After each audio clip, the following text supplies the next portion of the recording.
Ngayong araw mga friendship, ang follow-up check-up ng aking nanay. O ayan, good morning sa inyong lahat mga friendship.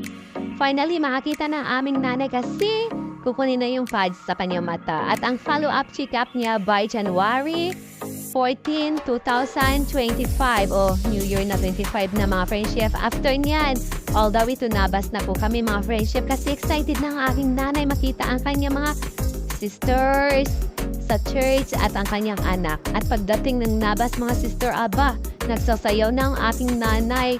Mga friendship, hindi po mabayaran ng piso ang tuwa ng aking nanay.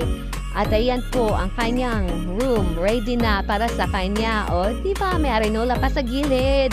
Mga friendship, ito po yung update natin lang. Sana po, suportahan niyo po kami sa araw-araw. God bless and thank you all sa inyong suporta. Salamat